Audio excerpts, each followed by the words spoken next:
जब आप अपने बच्चे बच्ची को कॉलेज भेजते हैं, यूनिवर्सिटी भेजते हैं, तो आप ये तवक्को लेकर भेजते हैं कि वो इनको दुआएं सिखाएंगे या आप समझते हैं इनको अखलाक सिखाएंगे।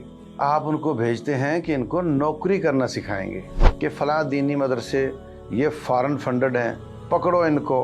और सारे आलमी इदारे भी हरकत में आ जाते हैं और नीचे वाले भी मुल्की डोमेस्टिक भी हरकत में आ जाते हैं। यहाँ फ़ॉरेन फंडेड इदारे वो दीन बेच रहे होते हैं, गैरत बेच रहे होते हैं, ईमान जा रहा होता है।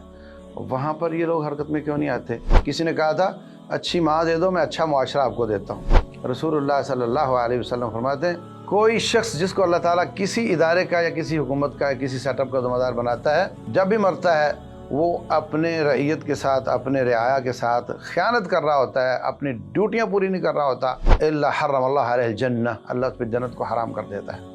आजकल वीडियो बहुत गर्दिश कर रही है कि भावलपुर इस्लामिक यूनिवर्सिटी के में जो सिक्योरिटी इंचार्ज था वो मुख्तलिफ गलत कामों में मुलव्वस पाया गया और उसके साथ कुछ शोबों के टीचर्स भी, और ये सिलसिला साल से जारी था और अब जा कर के वो इंकिशाफ हुआ या पकड़ा गया। इस सिलसिले में और भी यूनिवर्सिटियों में, जैसे कि आप ये सुन रहे हैं, बेनज़ीर भुट्टो यूनिवर्सिटी में भी इस तरह के, और पंजाब के भी मुख्तलिफ यूनिवर्सिटियों में इस तरह के वाक़यात की भिनक पड़ती रहती है।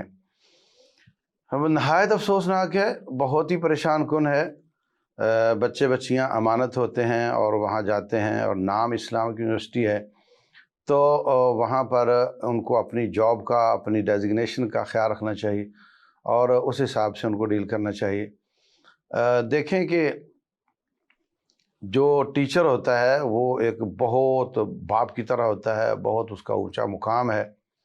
बरतानिया की अदालत में एक टीचर को अपना चालान फिल करने के लिए, चालान पे करने के लिए जाना पड़ा। जज ने जब उसका कार्ड देखा और डेजिग्नेशन देखा कि टीचर है, उठकर खड़ा हो गया। तो कहता है a teacher in the court, teacher को कोर्ट में आना पड़ा, बड़ी बदनामी की बात है। जल्दी पैसे पे करो, यहाँ किसी को नज़र ना हो। टीचर का ये मुकाम है कि उसको कोई ऐसी हरकत ना करे कि उसको कोर्ट में आना पड़े, ये उसका मुकाम है। तो उनको चाहिए तो ये था कि वो अल्लाह उसके रसूल की सल्लल्लाहु अलैहि वसल्लम की बातें पढ़ते, सुनते, समझाते, अपने पीरियड में तो 10 मिनट निकाल कर उन बच्चियों की तरबियत करते, बजाय इसके कि वो ख़ुद भेड़िए बन जाएं। ये बहुत काबिल सद अफसोस भी है और रोने का मुकाम है पूरी कौम के लिए और मुल्क के लिए। कुछ इसमें सियासी बातें भी सुनने में आ रही हैं कि मौजूदा वीसी साहब जो जा रहे हैं उनको बदनाम करने के लिए इस तरह की बात की गई है। लेकिन ये बात दुरुस्त है कि इन चीज़ों का इंकिशाफ उनको बदनाम करने के लिए किया गया होगा, लेकिन चीज़ों में तो रियलिटी है ना, वो ख़ुद भी मान रहे हैं ना, इतराफ़ भी कर रहे हैं ना। तो ये बहुत अफसोसनाक बात है। लेकिन मैं अपने नाज़रीन से एक सवाल करना चाहूँगा, जब आप अपने बच्चे बच्ची को कॉलेज भेजते हैं, यूनिवर्सिटी भेजते हैं, तो आप ये तवक्को लेकर भेजते हैं कि वो इनको दुआएं सिखाएंगे या इनको नमाज सिखाएंगे या इनको तजवीज़ सिखाएंगे या आप समझते हैं इनको अखलाक सिखाएंगे। आप उनको भेजते हैं कि इनको नौकरी करना सिखाएंगे। ये तमाम इदारे जो 27 अरब रुपया जिनके लिए इस बजट में रखा गया है और इसके साथ तालिब इल्म की फ़ीसें ऐड करें तो खरबों की अमाउंट के साथ ये इदारे चल रहे होते हैं। ये इसलिए नहीं होते कि आपके बच्चे के अखलाक अच्छे करें, उनकी तरबियत अच्छी करें। आप इसलिए भेज रहे होते हैं कि बच्चे को ये जॉब करना सिखाएं ताकि मेरे बच्चे को अच्छी जॉब मिल जाए। ये कैरियर बिल्डिंग सिखाते हैं, कैरेक्टर बिल्डिंग नहीं सिखाते। और इनके जो टीचर्स हैं, उनका जो सिस्टम है और उसके जो इंस्टीट्यूट हैं गवर्नमेंट लेवल के, उनके जो कोर्सेज चल रहे होते हैं वो फॉरेन फंडेड होते हैं। और जब कोई मुल्क फ़ंड देता है कि अपने मुल्क के टीचरों को कोर्स करवाओ, तो वो फिर उस पर इफ़ेक्ट हो रहा होता है, उस पर कंडीशंस लग रही होती हैं। और हम ये तो बहुत शोर करते हैं कि फ़लाँ दीनी मदरसे ये फ़ॉरेन फंडेड हैं, पकड़ो इनको। और सारे आलमी इदारे भी हरकत में आ जाते हैं और نیچے والے بھی ملکی ڈومیسٹک بھی حرکت میں آ جاتے ہیں۔ اس کے ساتھ کیا ہوگا کہ یہ بچہ قرآن پڑھ جائے گا، فوراً باہر سے اس کو مدد ملی ہے، یہ دین پڑھیں گے، تو سب حرکت میں آ جاتے ہیں۔ یہاں فوراً فنڈڈ ادارے وہ دین بیچ رہے ہوتے ہیں، غیرت بیچ رہے ہوتے ہیں، ایمان جا رہا ہوتا ہے، وہاں پر یہ لوگ حرکت میں کیوں نہیں آتے کہ جو باہر سے فنڈ آ رہے ہیں ان کے مقاصد کیا ہیں؟ تو کیا ہمارا ایجنڈا یہ ہے کہ پاکستان اسلامی ملک نہ رہے اور یہاں پر بچوں کی تربیت ٹھیک نہ ہو؟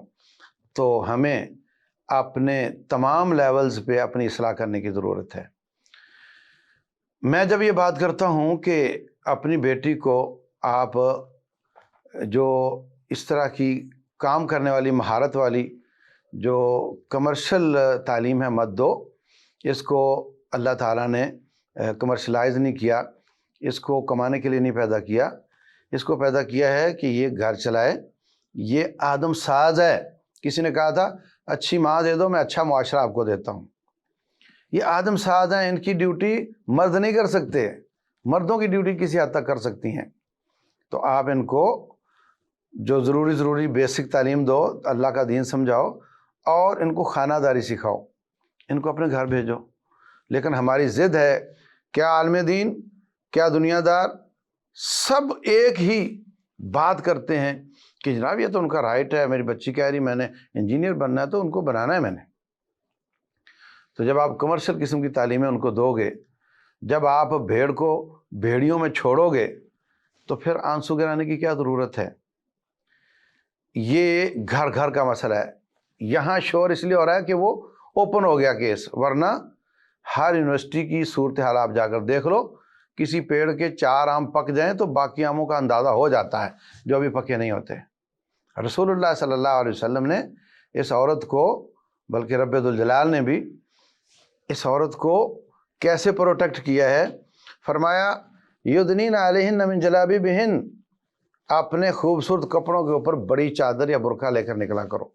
اور فرمایا طیب النساء ما ظاہر لونہ وخفی ریحہ، عورت ایسی خوشبو لگا سکتی ہے جو دوسروں تک نہ پہنچتی ہو، ہلکی ہو مگر رنگ اس کا زیادہ ہو، کیونکہ رنگ تو اس نے کپڑے کے ساتھ چھپا لینا ہے۔ رسول اللہ صلی اللہ علیہ وسلم کو اللہ تعالیٰ فرماتے ہیں قل لازواجک و بناتک و نساء المؤمنین یدنین علیہن من جلابیبہن۔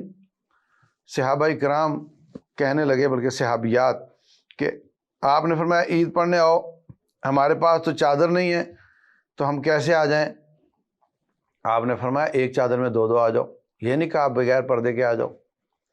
پھر ایک اور سوال پیدا ہوا، کچرا ہے راستے میں، اگر چادر اس وقت دھوتی ٹائپ ہی ہوتی تھی لوگوں کے لباس، اوپر کریں تو چلتے ہوئے پاؤں اور پنڈلی ظاہر ہو سکتی ہے، نیچے کریں تو نیچے کچرا ہے وہ لگ جائے گا، کپڑا پلید ہو جائے گا، تو کیا کریں؟ رسول اللہ صلی اللہ علیہ وسلم نے فرمایا 1 ہاتھ تک زمین پر گھسا کر چلو، گندا ہو گیا اگلی مٹی میں پاک ہو جائے گا، یطہرہ ما بعدہ، اگلی پاک مٹی پہ گھسے گا، میں محمد اس کو پاک قرار دیتا ہوں صلی اللہ علیہ وسلم، مگر میں اس کو اونچا کرنے کی اجازت نہیں دیتا۔ اور آج آپ اپنے گھر میں اور اپنے اداروں میں، یونیورسٹیوں میں تو حالت ہی خراب ہے، کفر کی تعلیم دی جا رہی، الحاد سکھایا جا رہا ہے، شراب اور آپ کے نشے کی باتیں وہاں عام چلتی ہیں، اور پردہ تو بہت دور کی بات ہے۔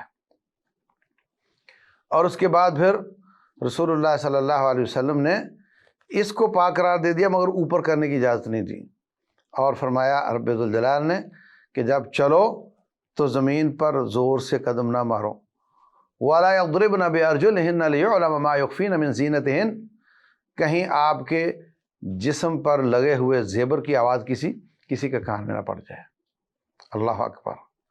اور رسول اللہ صلی اللہ علیہ وسلم کو ان کی بیویوں کے بارے میں فرمایا یا نساء النبی، اے نبی کی بیویوں، لستن کاحد من النساء ان اتقیتن فلا تخضعن بالقول، جب کسی اپنے بیٹے سے بات کرو، ساری امت کے مرد ان کے بیٹے ہیں، ان سے بھی بات کرو تو لوچدار انداز سے بات نہ کرو، مٹک مٹک کر ہنس ہنس کر اور لمبا لمبا کر کے بات نہ کرو، سنجیدگی سے بات کرو۔ فیطمع الذی فی قلبہ مرض، کہ اس کے دل میں، جس کے دل میں بیماری ہے شہوت کی، نفاق کی، اس کے دل میں تیرے بارے میں طمع پیدا نہ ہو۔ वक़ुलना क़ौलन मअरूफ़ा, सीधी सीधी बात किया करो, दो टोक बात किया करो, संजीदा बात किया करो। ये सब आयात और अहादीस मेरे रब ने बयान की हैं और तेरे रब ने बयान की हैं, जिसका तो कलमा पढ़ता है उस नबी सल्लल्लाहु अलैहि वसल्लम ने बयान की हैं। हम सबको वायलेट करके जब अपनी ज़िद पर आते हैं तो फिर ये उसके अल्टीमेट रिज़ल्ट हैं, इस पर हमें आंसू नहीं बहाने चाहिए। तो मैं अपने आप को भी नसीहत करता हूँ, अपनी बेटियों, अपनी बहनों और हुक्मरानों को भी और इदारों के ज़िम्मेदारान को भी अल्लाह का खौफ करें। रसूलुल्लाह सल्लल्लाहु अलैहि वसल्लम फरमाते हैं, कोई शख्स जिसको अल्लाह ताला किसी इदारे का या किसी हुकूमत का या किसी सेटअप का ज़िम्मेदार बनाता है, यस्तरईहिल्लाहु रईयतन, अल्लाह उसको ज़िम्मेदार बनाता है, यमूत यौम यमूत वहुव गाशुल लिरईयतिह, जब भी मरता है वो अपने रईयत के साथ, अपने रियाया के साथ ख़यानत कर रहा होता है, अपनी ड्यूटियाँ पूरी नहीं कर रहा होता। इल्ला हर्रमल्लाहु अलैहिल जन्नह, अल्लाह उस पर जन्नत को हराम कर देता है। तो हमें पूछा जाएगा, कुल्लुकुम राइन व कुल्लुकुम मसऊलुन अन रइयतिह, सब ज़िम्मेदार हैं, सबसे पूछा जाएगा कि तूने ये काम क्यों किया था। हमें अल्लाह का खौफ चाहिए और इन बच्चियों और बच्चों को अल्लाह की अमानत समझते हुए इनको प्रोटेक्ट करना, ऐसा माहौल बनाना और इनकी तालीम जो कि मुल्क की तरक्की के लिए ज़रूरी है और उनकी ज़ाती तरक्की के लिए ज़रूरी है, उन तालीमों को सहल करना, आसान करना और जो जो आलाइशें साथ लिपट चुकी हैं इन सब का सद्देबाब करना, ये हर ज़िम्मेदार की ज़िम्मेदारी है।